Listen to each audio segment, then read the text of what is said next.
Muy buenas tardes, hermanos. Vamos a compartir este estudio del día martes. Vamos a continuar con la serie que estamos viendo de la vida de Cristo, según el libro de Mateo. Vamos a orar. Padre eterno, te damos gracias por tu presencia en medio nuestro, por tu palabra viva y verdadera que nos transforma, que nos da sabiduría y entendimiento para vivir la vida cada día, Señor amado.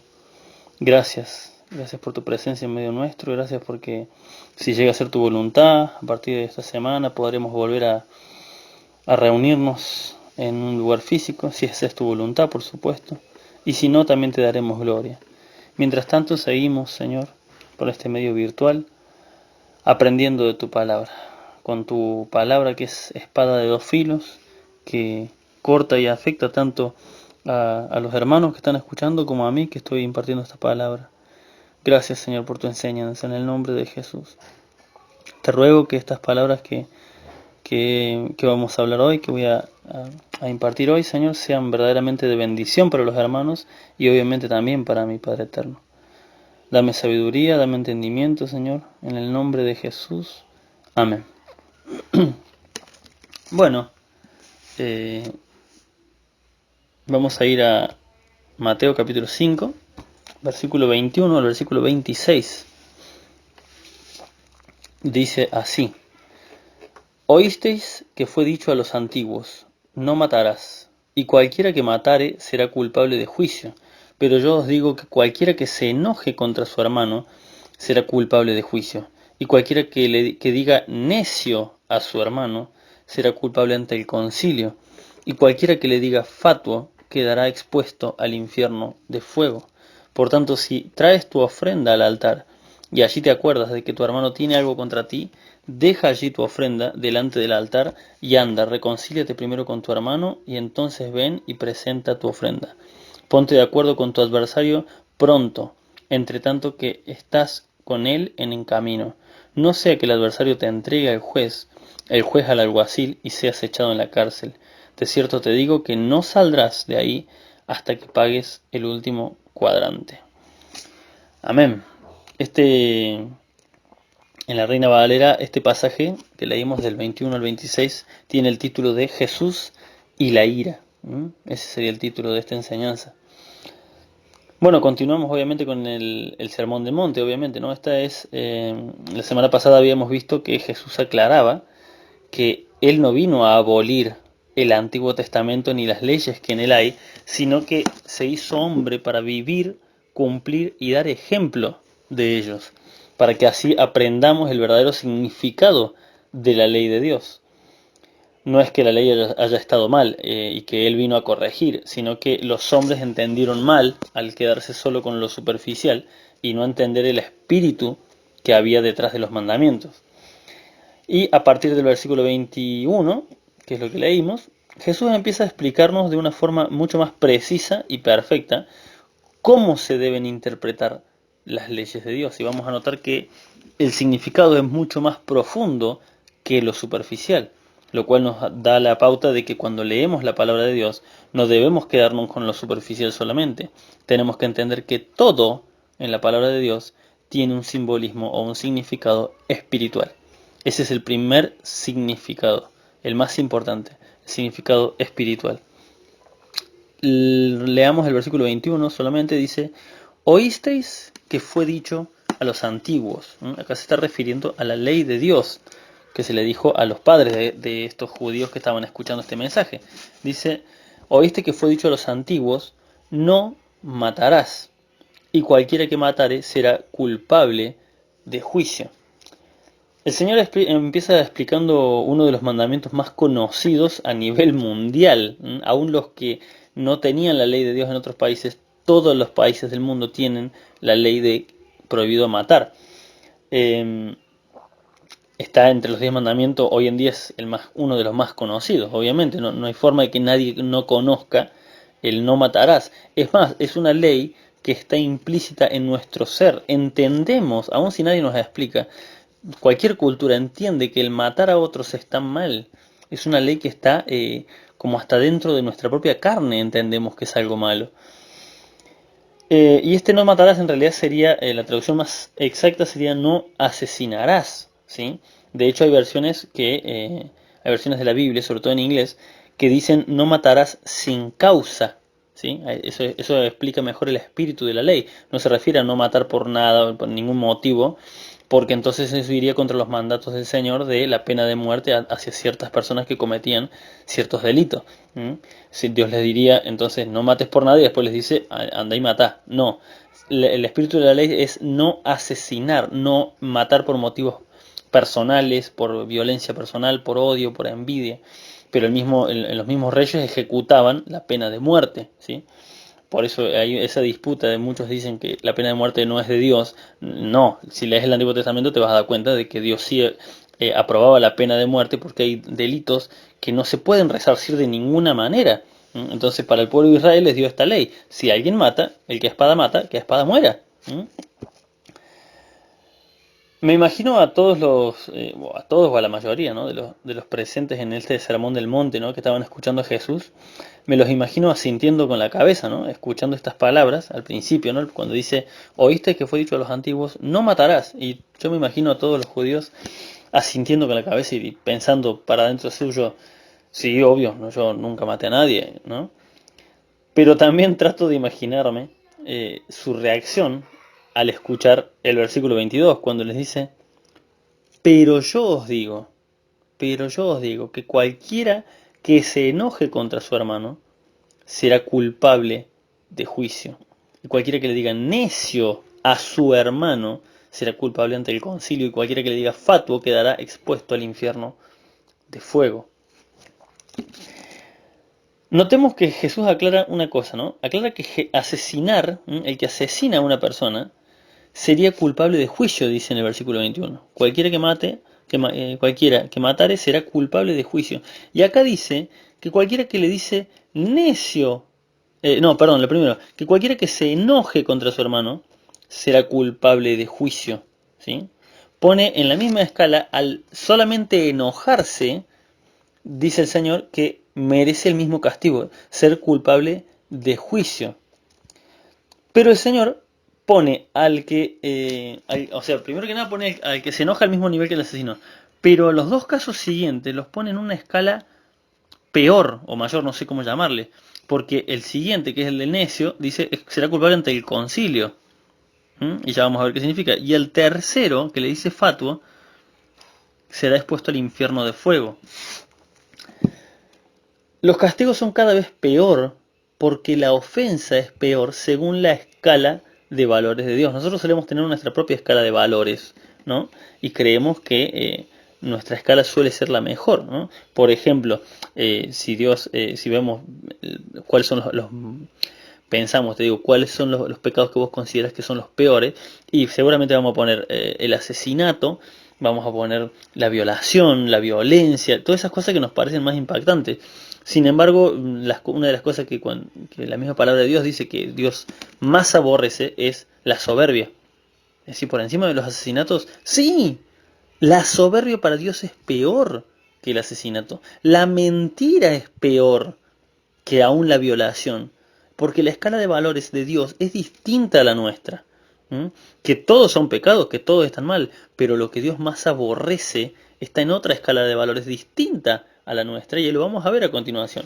Fíjense cómo el homicidio queda a nivel de simplemente enojarse, pero hay dos cosas peores. Vamos a ver primero ¿no? La ira del corazón en primer lugar. En griego hay dos palabras que se usaban para la palabra ira. Una era la palabra timos y la otra era orge. La palabra timos es la ira que se enciende y se apaga rápidamente. Por ejemplo, como se dice cuando me pisaron el callo, ¿no? O me empujaron y uno se enoja o porque cree que lo hicieron a propósito, pero a veces simplemente te das vuelta y te das cuenta que la persona ni siquiera te vio. Entonces esa ira es pasajera, o sea, te enojas por el momento, pero se pasa al instante, ¿no? O porque, no sé, vas en el auto y se cruzó uno mal, o porque te insultaron en la calle algún otro conductor. No es una ira que al día siguiente te vas a estar acordando. Es una ira que es súper pasajera, ¿no? Es algo que te enoja en el momento porque es normal, es la reacción del cuerpo, pero en cuanto la razonas un segundo, se pasa esa ira, ya te das cuenta que no pasó nada, no era tan grave.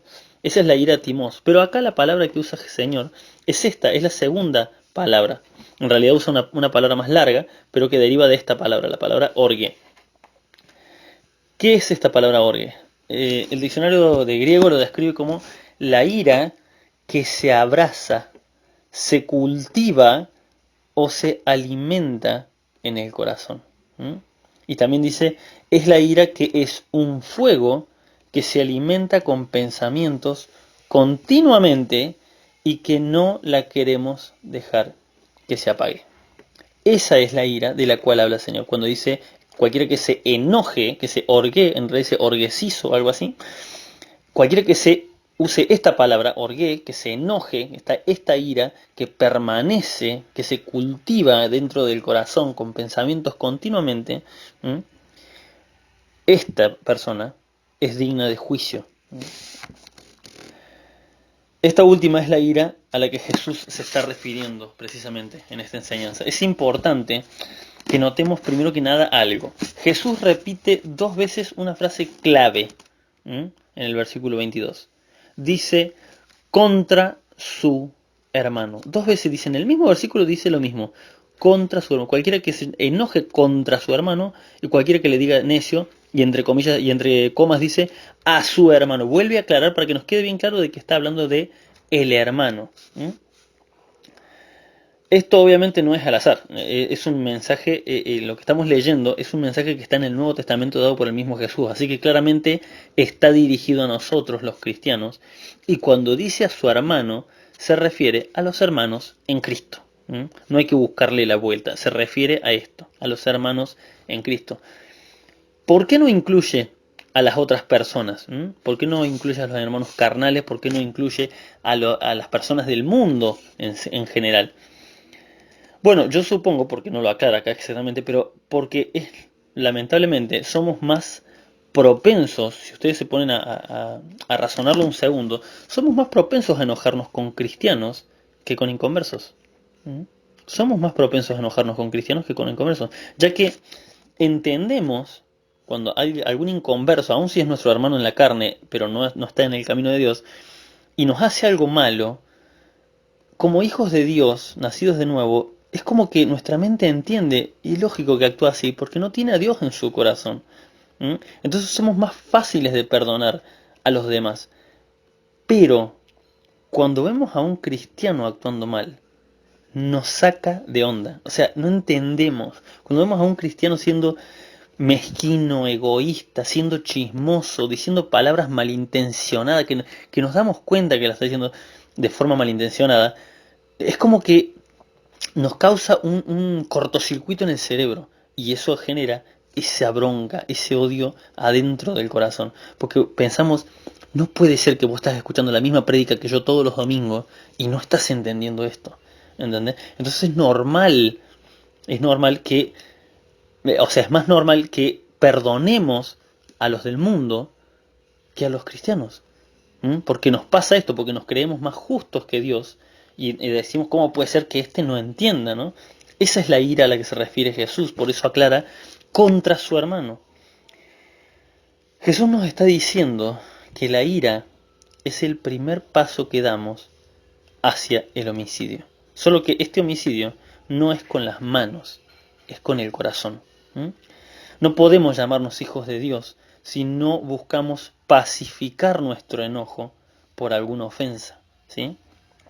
Ese es nuestro deber, apagar el fuego y no mantener ni siquiera una pequeña brasa de bronca oculta en nuestro corazón. Yo mientras preparaba esto se me vino algo a la cabeza que me dio mucha gracia y lo noté porque lo pensaba así, ¿no?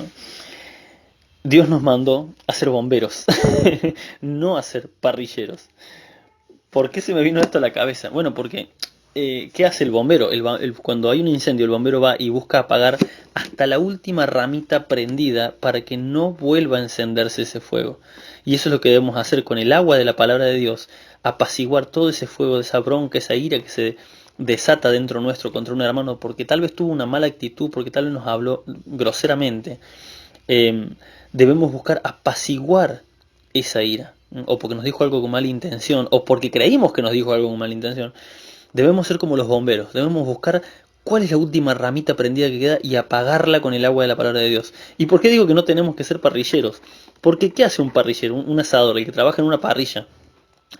Cuando termina el día, el parrillero, lo sé porque yo fui choripanero, las brasas que quedan se tapan con cenizas para que no se apaguen y al día siguiente que sea más fácil volver a prender el fuego y no tengas que empezar de cero.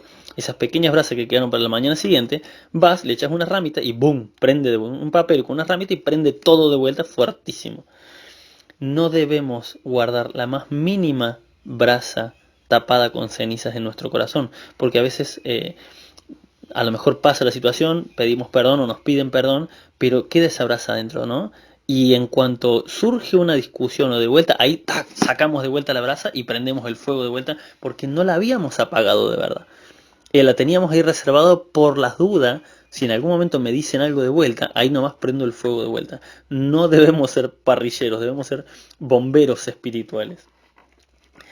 Así que en primer lugar, Jesús nos habla de la ira del corazón. En segundo lugar, tenemos la ira en las palabras. Y acá ya la cosa pasa a ponerse un poco, como dice el dicho, de claro a oscuro. Acá ya se pone un poco más turbio esto.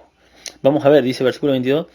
Pero yo digo que cualquiera que se enoje con sus hermanos será culpable de juicio. Eso es lo que vimos recién. Y dice, y cualquiera que diga necio, aclara de vuelta, a su hermano, será culpable ante el concilio.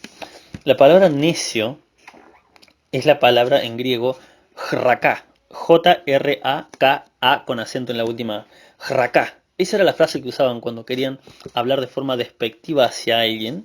Se le decía jraká o raka, dicen algunos. Más que una palabra, es una expresión. Hay una cosa que hay que aclarar que es importante. Cuando se traducen palabras del griego, del hebreo, de idiomas antiguos, aún de idiomas modernos, a nuestro idioma español, no se traducen palabras, sobre todo en la Biblia. Se traducen conceptos, ¿sí? Se traducen las palabras que usamos nosotros que se puedan asemejar más a lo que quiso decir el escritor cuando lo escribió o a las palabras de Jesús que usó. Nosotros no tenemos una sola palabra para tratar de forma despectiva a las personas. Los argentinos tenemos un montón de palabras, que ahora voy a ver algunas que solemos usar. Pero no importa la palabra en sí misma, sino la intención. La palabra racá o jraká era más bien una expresión que denotaba desprecio.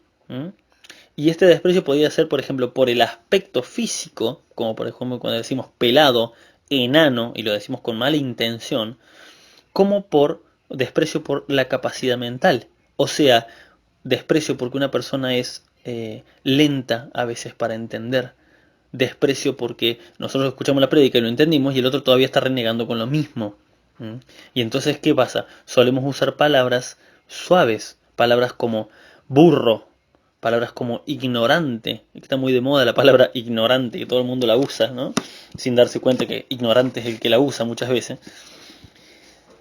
Entonces, ¿qué pasa? Primero, vemos una mala actitud en otro hermano y nos indignamos. Esa es la ira, ¿no? Que tenemos que apaciguar rápido.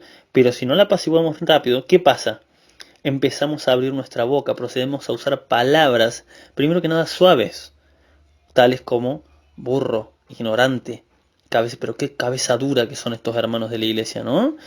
Ahí, aunque no nos demos cuenta, ya estamos usando la palabra raká, porque estamos hablando de forma despreciativa hacia alguien que a lo mejor tiene menos capacidad de entender que nosotros.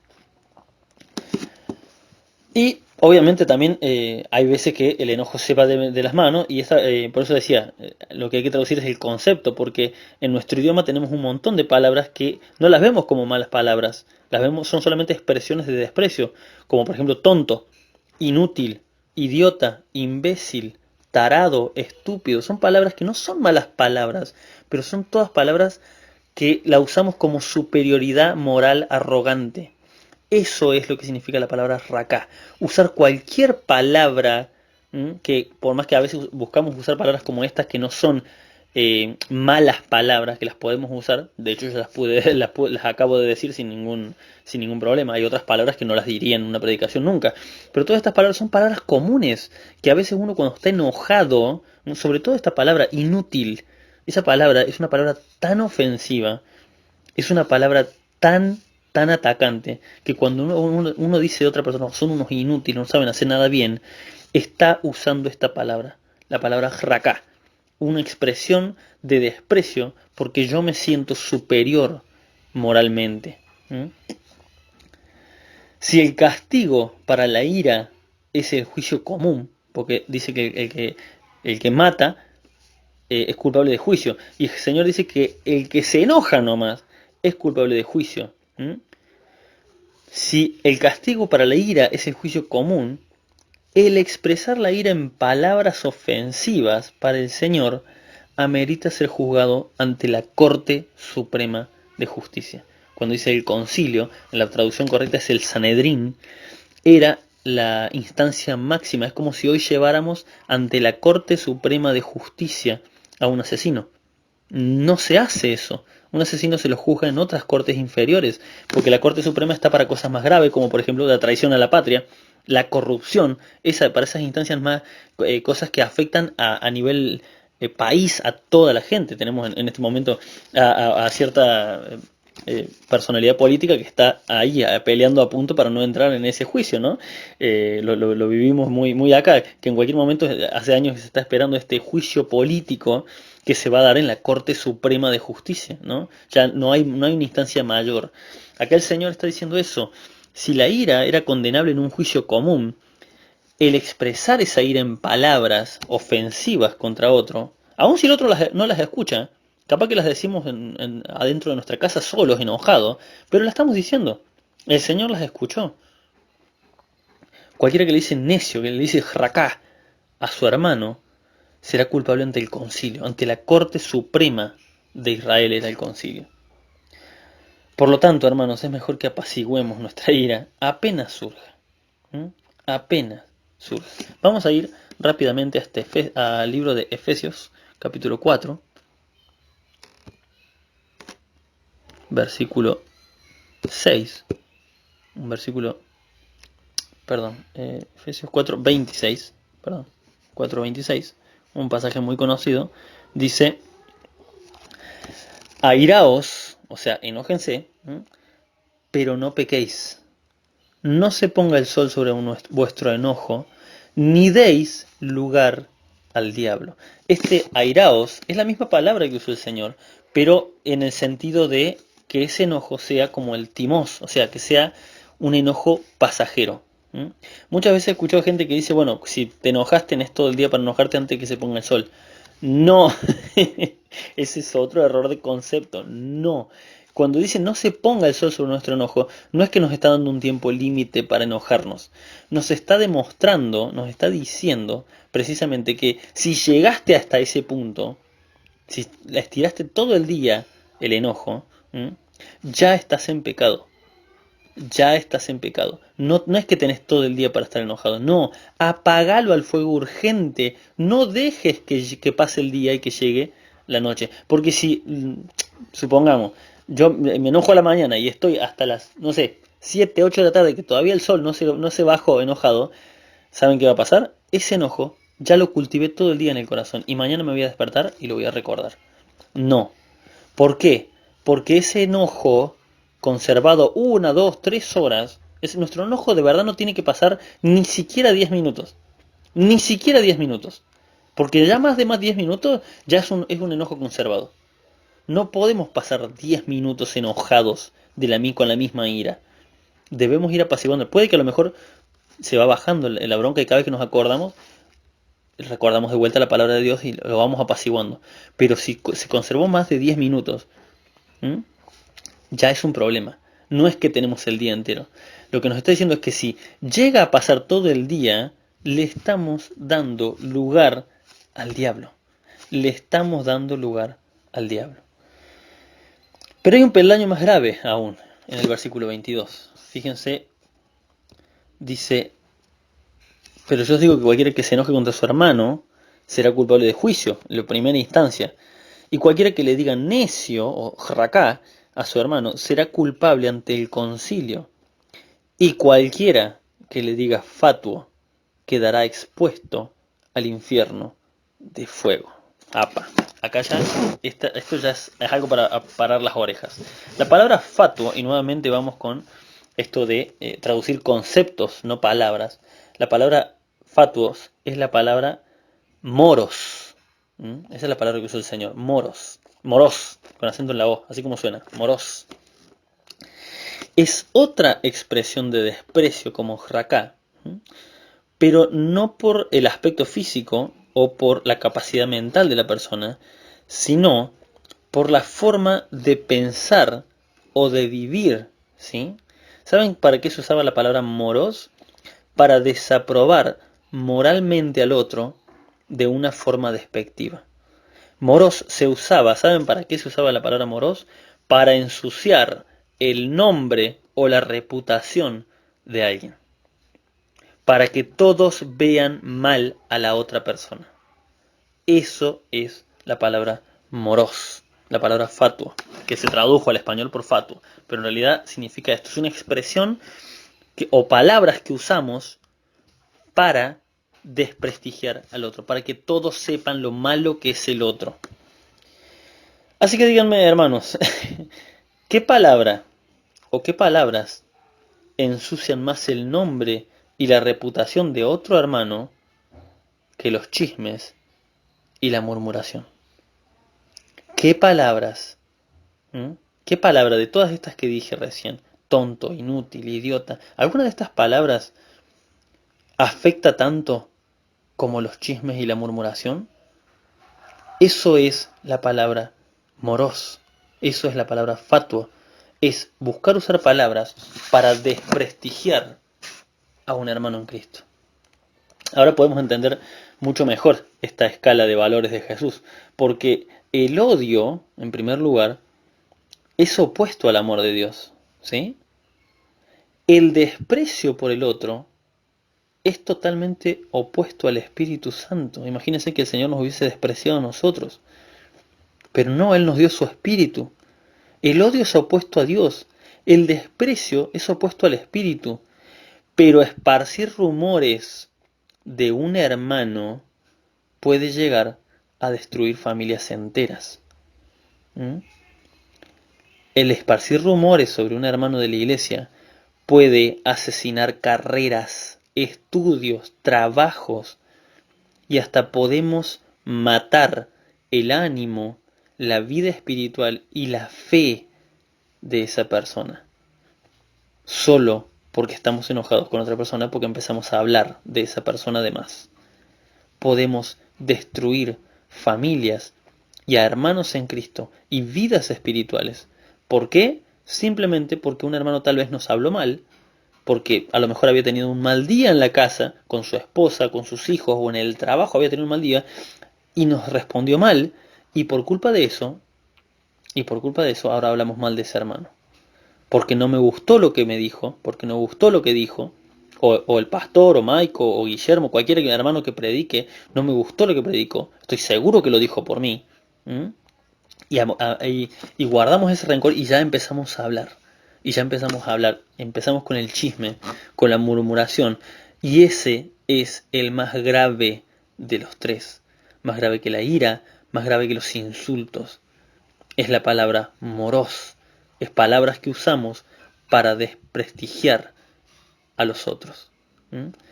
Ahora mi pregunta, si el Señor dice que el que murmura, el que dice fatuo, quedará expuesto al infierno de fuego, yo me pregunto, ¿será salvo un chismoso? Me lo pregunto, no afirmo nada, yo solo me lo pregunto. ¿Podrá ser salvo una persona que es chismosa?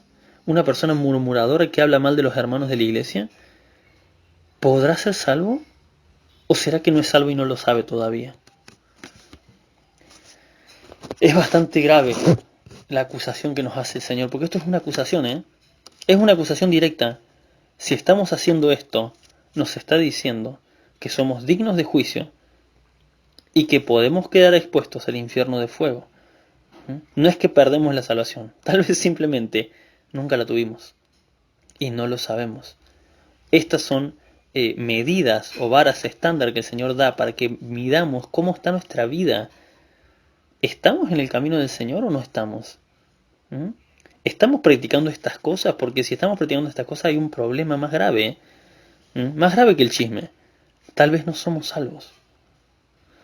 Versículo 23 y 24 dice, por tanto, o como diciendo, así que, si traes tu ofrenda al altar y allí te acuerdas de que tu hermano tiene algo contra ti, deja allí tu ofrenda delante del altar y anda, reconcíliate primero con tu hermano y entonces ven y presenta tu ofrenda. Estos dos versículos están tan claros, son tan claros que no necesitan una explicación tan exhaustiva como los dos primeros. Mientras estemos peleados o simplemente enojados con otra persona, por cierto, aclaro, cuando nos enojamos con un hermano en Cristo, nos enojamos con alguien lavado con la misma sangre de Cristo que nosotros, ¿sí? Así que el Señor nos dice que cuando estamos peleados o enojados simplemente con otro hermano lavado por su misma sangre, nuestra comunión y nuestra comunicación con Dios se encuentra temporalmente interrumpida. Nuestras ofrendas no tienen valor, nuestras oraciones no tienen poder. Hasta que arreglemos las cosas con nuestro... Primero que nada, ¿cuál es el primer lugar que tenemos que arreglar las cosas? En nuestro corazón. Hasta que arreglemos las cosas en nuestro corazón y luego con nuestro hermano o hermana, nuestro hermano y hermano puede ser ofendido como puede ser el ofensor, no importa, no aclara. Dice que tu hermano tiene algo contra ti. Puede que sea tu culpa como puede que sea de él, pero el Señor nos manda a arreglarlo igual. Así que hasta que arreglemos nuestro corazón y después las cosas con nuestra mano, nuestras ofrendas y servicio a Dios no tienen ningún valor y nuestras oraciones son impotentes. Primera de Pedro, capítulo 3, versículo 7. Pedro dice a los hermanos, a los varones, que vivan sabiamente con sus esposas, tratándolas bien, porque si no, nuestras oraciones tienen estorbo. Con nuestra esposa somos una sola carne, hermanos, pero con los miembros de la congregación somos un mismo espíritu. Por lo tanto, este pasaje de Pedro aplica perfectamente para ambos casos. Tanto Jesús en Mateo como Pedro, en Primera de Pedro, apuntan a lo mismo. La comunicación está rota. Mientras estamos mal con nuestro hermano en Cristo, la comunicación está rota, las ofrendas no tienen valor, estamos básicamente tirando dinero. Si ofrendamos creyendo que tiene algún valor, no lo tiene hasta que arreglemos las cosas. Y una cosa, no dice deja de ofrendar, dice que dejes tu ofrenda ahí delante del altar, si bien ya no lo hacemos así, pero significa, o sea, la ofrenda está bien, la tenés que poner igual, no tiene nada contra la ofrenda. Guardátela en el bolsillo mejor, anda a arreglar las cosas y después anda y poner la ofrenda. No vayas a poner la ofrenda si todavía no arreglaste las cosas con tu hermano, porque no tiene valor. No vayas a predicar si estás enojado con un hermano, porque no tiene poder esa enseñanza. No vayas, Maiko, a mí mismo, a tocar la guitarra al frente de la iglesia si estás peleado, estás enojado contra un hermano y sabes que un hermano está enojado con vos por algo que le hiciste, tal vez sin intención, pero anda y arregla las cosas. Ojo, es muy probable que esa bendición que tanto anhelamos y que tanto necesitamos esté trabada en la aduana de Dios porque no tenemos todos los papeles y trámites en regla como Él lo exige. Es muy probable que eso que tanto anhelamos y clamamos a Dios y no recibimos esté demorado en la aduana celestial porque no estamos arreglados con nuestros hermanos. Y concluimos, versículos 25 y 26 dice, ponte de acuerdo con tu adversario pronto, entre tanto que estás con él en el camino. No sea que el adversario te entregue al juez y el juez al alguacil y seas echado en la cárcel. De cierto te digo que no saldrás de allí hasta que pagues el último cuadrante. Esta imagen que Jesús presenta era muy gráfica y literal para los discípulos que lo estaban escuchando en el monte, ¿no? Porque en los tiempos antiguos, en los tiempos de Jesús, un ciudadano común podía arrestar a otro con sus propias manos y llevarlo arrastrando hasta la justicia. ¿Por qué? Para que no se escape, obviamente. No había el sistema que hay hoy en día, que pueden localizar a una persona, al teléfono, dónde está. No, no, o sea, una persona podía escapar y andar a encontrarla después. Pero a lo mejor si encontraban a un ladrón robando en la casa, lo agarraban, lo arrestaban y lo llevaban ante la justicia, o mandaban a llamar a los soldados para que estos lo lleven. O a lo mejor alguien iba a la casa de alguien ya cansado de que le debieran plata y no le pagaban y, ok, no me querés pagar, lo agarraban del cuello, lo llevaban hasta la justicia y decía, este tipo me debe plata y se está haciendo el loco hace rato y yo sé que tiene la plata y no me quiere pagar. Entonces, por esto es una imagen muy gráfica y muy real para ellos. Pero mientras iban en el camino, mientras iban en el camino llevándolo a esta otra persona para que pagaran la justicia, mientras iban en el camino, la persona que había sido arrestada por otro ciudadano podía tratar de llegar a un acuerdo con su captor, ¿sí? Y que no sea necesario llegar hasta la ciudad, hasta la justicia, porque la justicia obviamente es más severa. ¿M? Supongamos que esta persona que le había robado algo le dice, mira, te voy a devolver todo, por favor, perdóname, cometí un error, mis hijos tenían hambre, te robé por eso. A lo mejor ablandaba el corazón de la otra persona y la otra persona decidía dejarla libre y hasta perdonarla, como lo podía dejar libre diciéndole, bueno, está bien, pero me vas a pagar lo que robaste o lo que rompiste. Lo mismo un deudor, a lo mejor el deudor se estaba haciendo loco y le decía, no, no, para, no me lleves ante los juzgados, vamos a mi casa que tengo tu plata ahí guardada, me estaba haciendo loco, la estaba guardando porque me la iba a usar para otra cosa, la tengo en casa, por favor, llévame a casa y yo te pago, no me lleves ante la justicia porque va a ser peor para mí y para vos. Entonces al que le debían iba y lo llevaba hasta la casa, le devolvían la plata y listo, no hacía falta llegar hasta ese punto. Nosotros como cristianos no debemos acudir, ni podemos acudir a juzgados humanos. Podemos, no debemos acudir a juzgados humanos para que resuelvan nuestras disputas con otros hermanos en Cristo, porque obviamente estaríamos avergonzando a Cristo, como les pasó a los hermanos de Corintios. Pero sí podemos llevarlo todo ante el juez de jueces, que es Dios mismo. Yo pienso esto, ¿no? Qué problemón para nosotros. Qué problemón para nosotros. Si mientras seguimos pensando, estamos enojados con un hermano en Cristo, porque nos hizo, porque nos dijo, porque le hicimos y lo entendió mal, por lo que sea, no importa, pero estamos mal con un hermano. Qué problema, hermanos, para nosotros. Qué problemón si mientras nosotros seguimos pensando, yo no fui, yo no tuve la culpa, yo no lo quise ofender, yo tengo la razón, así que no me voy a disculpar. Qué problema si mientras seguimos pensando así, nuestro hermano llega a ser más sabio que nosotros y lleva el asunto delante de Dios en oración. ¿Mm? Esto es lo que representa cuando Jesús dice, mientras están los dos en el camino, mientras estamos caminando en esta vida juntos y nosotros estamos justificándonos, qué problema para nosotros. Si mientras nos estamos justificando para no arreglar las cosas, el otro hermano ofendido ora y le dice, Señor, yo no sé si fue mi culpa. Si lo fue, mostrame mi ignorancia. Pero si no fue mi culpa, te dejo en tus manos a mi hermano, porque no me quiere escuchar, porque no quiere arreglar las cosas conmigo. Así que lo dejo en tus manos para que vos seas el que juzgue entre los dos. ¡Ay! ¡Ay! ¡Qué problemón para nosotros! Si seguimos justificándonos y el otro hermano, sin que lo sepamos, espiritualmente ya nos está llevando del cuello delante de la presencia de Dios, porque nosotros no queremos arreglar las cosas. A esto se refiere Jesús. A esto se refiere Jesús. Versículo 26 dice, de cierto te digo que no saldrás de allí hasta que pagues el último cuadrante. El cuadrante era la moneda más pequeña que tenían los romanos. El mismo Dios hecho hombre, Jesucristo, nos está advirtiendo que mejor arreglemos las cosas con nuestros hermanos.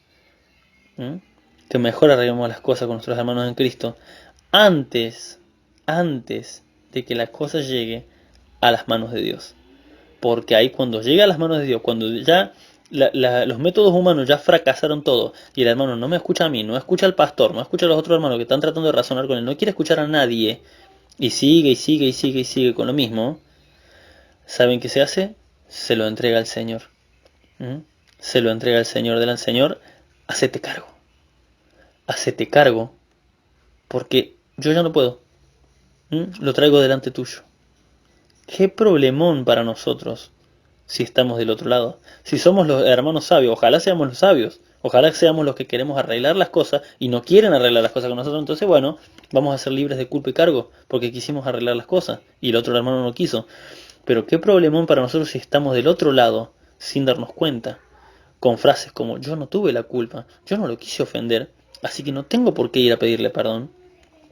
Que es cierto, ¿eh? Ojo, no digo que quiera pedir perdón porque sí. Hay que arreglar las cosas. A lo mejor no lo hicimos con mala intención y a veces solamente se arregla con ir y decir, che, no te quise ofender. No te quise ofender, lo dije por otro motivo, a lo mejor entendiste mal. No te quise ofender a vos. No fue esa mi intención. No tiene nada de malo decirle, perdóname si te ofendí. ¿Mm? No tiene nada de malo. Perdóname si te ofendí, pero no fue esa mi intención. No quiero estar mal con vos. ¿Qué problema para nosotros si estamos del lado del que no quiere entender y ya está en camino al juicio de Dios? Vamos a terminar leyendo Primera de Corintios, capítulo 6. Esto que contaba recién que les pasaba a los hermanos de Corinto, van a ver, dice, fíjense, dice, ¿osa alguno de vosotros, dice 1 Corintios capítulo 6, versículo 1 al 11, dice, ¿alguno de vosotros cuando tiene algo contra otro, ¿osa alguno de vosotros cuando tiene algo contra otro ir a juicio delante de los injustos y no delante de los santos? Lo que nos da la pauta de que se puede poner a otra persona en el medio para que intervenga. Cuando ya un hermano no nos quiere escuchar, en la misma palabra de Dios dice que, que con 2 o 3 testigos se hable todo. Y si con 2 o 3 testigos este hermano no quiere entender, que se hable a la iglesia. Y si después a la iglesia tampoco le quiere escuchar, al pastor no lo quiere escuchar, entonces tenelo como una persona inconversa. Así de simple. Por eso dice, ¿osa alguno ¿osa alguno de vosotros cuando tiene algo contra otro ir a juicio delante de los injustos y no delante de los santos? ¿O no sabéis que los santos, y esto habla de nosotros, han de juzgar al mundo? Esto habla del juicio final. Y si el mundo ha de ser juzgado por vosotros, ¿sois indignos de juzgar cosas muy pequeñas? ¿O no sabéis que hemos de juzgar a los ángeles? ¿Cuánto más las cosas de esta vida? Si pues tenéis juicios sobre cosas de esta vida, ¿ponéis para juzgar a los que son de menor estima en la iglesia? Y esta frase es muy es tremenda porque ¿cómo que hay gente de menor estima en la iglesia? Sí, ¿quiénes son de menor estima? Los chismosos. ¿Vas a juzgar las cosas con las personas chismosas? Está diciendo. Si pues tenéis juicios sobre estas cosas en esta vida, ¿ponéis para juzgar?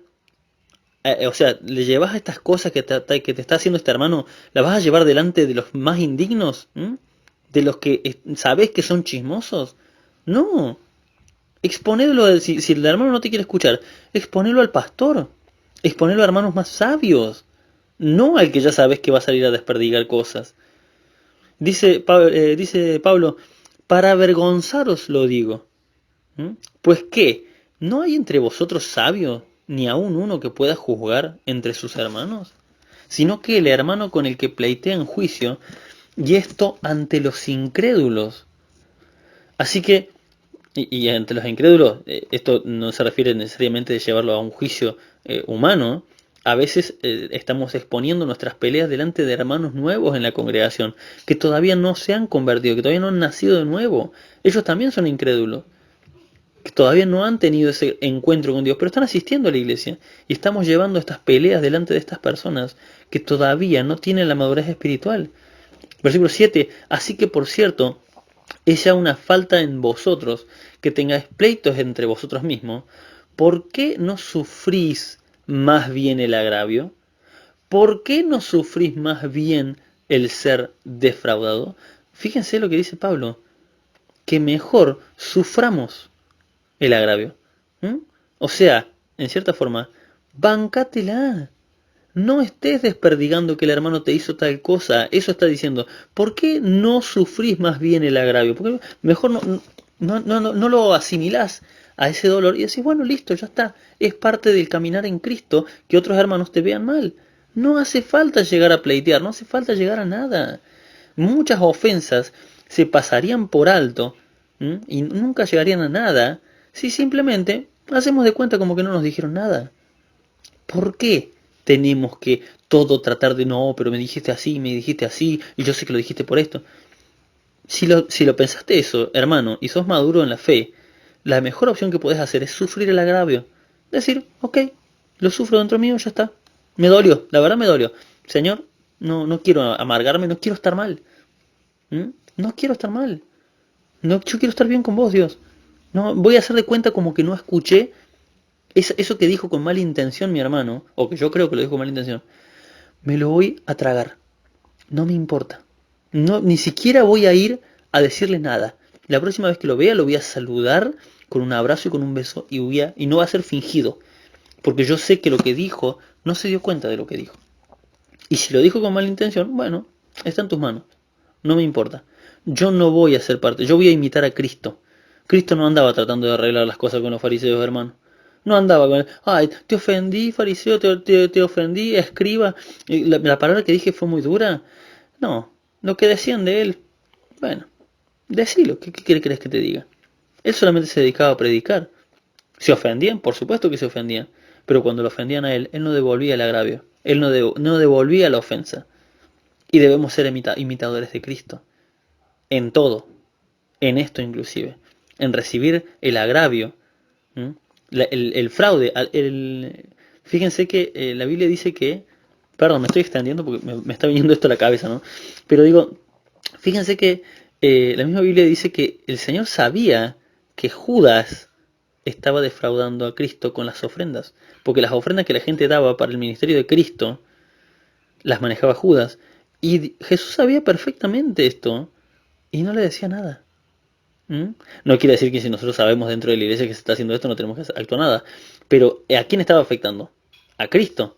¿Quién era el afectado? Cristo. Entonces él no le dijo nada. Lo dejó. ¿Mm? Judas estaba defraudando el ministerio de Cristo y Cristo no le dijo nada. Versículo 8. Pero vosotros cometéis el agravio y defraudáis, y esto a los hermanos. ¿No sabéis que los injustos no heredarán el reino de Dios? No erréis, ni los fornicarios, ni los idólatras, ni los adúlteros, ni los afeminados, ni los que se echan con varones, ni los ladrones, ni los avaros, ni los borrachos, ni los maldicientes, ni los estafadores. Acá maldicientes está lo que vimos de hablar mal de otra persona. Ni los estafadores heredarán el reino de Dios. Y esto erais algunos, mas ya habéis sido lavados, ya habéis sido santificados, ya habéis sido justificados en el nombre del Señor Jesús y por el Espíritu de nuestro Dios. Amén. A la palabra de Dios. Espero no haber sido demasiado eufórico y vehemente con todo esto, pero verdaderamente debemos aprender, como dice acá Pablo, debemos aprender a soportar el agravio. Debemos aprender a que no todo tiene que llevar a un conflicto, hermanos. A veces es mejor simplemente apagar esa ira, ese fuego, con la palabra de Dios. Y ya está. Y pasó. ¿Mm? Y créanme que en delante de la presencia de Dios eso tiene mucho más valor que todas las palabras que después tenemos que decir para arreglar las cosas. Muchas de estas situaciones se resuelven simplemente recibiendo el agravio y recordando que Cristo sufrió mucho más que nosotros. Diciendo, ok, ya está. Soy partícipe de los sufrimientos de Cristo, fíjense. Así como a Jesús lo insultaban, le decían mentiras, calumnias sobre él, y él no respondía nada, yo voy a actuar igual que él. El Señor les bendiga. Vamos a orar. Padre eterno, ayúdanos a entender esta palabra, Señor. Ayúdanos a entender primero que nada que la ira en nuestro corazón debe ser apaciguada inmediatamente, que no debemos poner, no se debe poner el sol sobre nuestro enojo, significa esto, que no dejemos pasar nada de tiempo con esa ira en el corazón. Debemos apagarla cuanto antes, porque un día entero con ese enojo ya es evidencia de que estamos alimentando esa ira dentro de nuestro corazón. Y obviamente ese fuego nos va a terminar consumiendo. Ayúdanos a apaciguar esa ira, Señor amado, para que no lleguemos a ofender con palabras, Señor amado, para que no lleguemos a decirle necio a nuestro hermano, a despreciarlo con palabras, Señor amado, y mucho menos que por conservar esa ira y esa bronca y esas palabras mal habidas, mucho menos terminemos agraviando al hermano, hablando mal de él, delante de otros, y mucho menos delante de incrédulos, mucho menos delante de hermanos que todavía están débiles en la fe, mucho menos ante gente que no va ni siquiera a la iglesia. Líbranos, Señor, líbranos de cometer estas torpezas como hijos tuyos, ayúdanos a ser maduros, que el hecho de que haya la posibilidad de ser débiles en la fe no nos sea una excusa, Señor. Que no queramos ser parte de los débiles en la fe, que busquemos ser fuertes, que busquemos ser imitadores de Cristo por encima de todas las cosas. En el nombre de Jesús, ayúdanos, Señor, a recibir el agravio y a perdonar como tú lo has hecho, porque sin duda que esto nos va a llevar a tener una mejor vida en Cristo, una vida sin resentimiento, sin rencores por nada ni por nadie. A ti sea la gloria y la honra por los siglos de los siglos. Amén. Hermanos, ahora mientras oraba me acordaba, ¿no?, de esto que predicó el domingo realmente el pastor. Estuvo muy bueno realmente. Pero también me gustaría aclarar una cosita y bueno, obviamente si estoy equivocado que el pastor obviamente después corrija, ¿no? Pero creo que hay una cosa muy importante que aclarar. Es cierto que hay hermanos más débiles en la fe, hay hermanos que les cuesta más entender algunas cosas. Pero hermanos, esto no debe ser una excusa para un hijo de Dios. No debo yo encapsularme y decir, pero lo que pasa es que yo soy débil en la fe. Bueno, hermano, si es débil en la fe, fortalézcase en el Señor. Es como decir, pero a mí yo soy débil de piernas. Bueno, entonces tenés que alimentarte bien y empezar a salir a hacer caminatas y hacer ejercicio de pierna para fortalecer esas piernas. No hay que quedarse con la debilidad. Somos débiles en la fe, podemos serlo perfectamente, ¿eh? Pero eso, eso tiene que ser una alerta, que seamos débiles en la fe, que nos ofenda todo, que no entendamos algunas cosas. Tiene que ser más bien una alerta, que obviamente el que es más maduro en la fe no debe, como decía el pastor el domingo, no debe sentirse superior, no debe actuar como si fuera superior moralmente porque el otro no entienda, porque si no estaríamos actuando como dice cuando dice necio, o sea, estamos despreciando al otro porque no entiende todavía o le está costando entender. Es cierto, por un lado eso, ese es el lado A del cassette, pero el lado B también es que no debemos encapsularnos en eso, no debemos encasillarnos en que, lo que pasa es que se ve que Dios me hizo débil en la fe. No, hermanos, no. Fortalezcámonos cada día con la palabra, con la oración. Como siempre digo, te da fiaca leer, aunque sea escuchar una prédica, aunque sea escuchar prédicas en internet. Pero fortalezcamos, no nos quedemos con la debilidad espiritual como excusa, porque lo que Dios quiere es que seamos maduros espiritualmente, porque si no podemos enfrentar las batallas más grandes, si nos quedamos con lo débil, siempre vamos a estar con lo mismo y nunca vamos a avanzar espiritualmente. Y el Señor lo que quiere es ejercitar nuestra mente, nuestro corazón, ejercitar nuestra paciencia, para que así sepamos luego enseñar a otros. Amén. El Señor les bendiga muchísimo.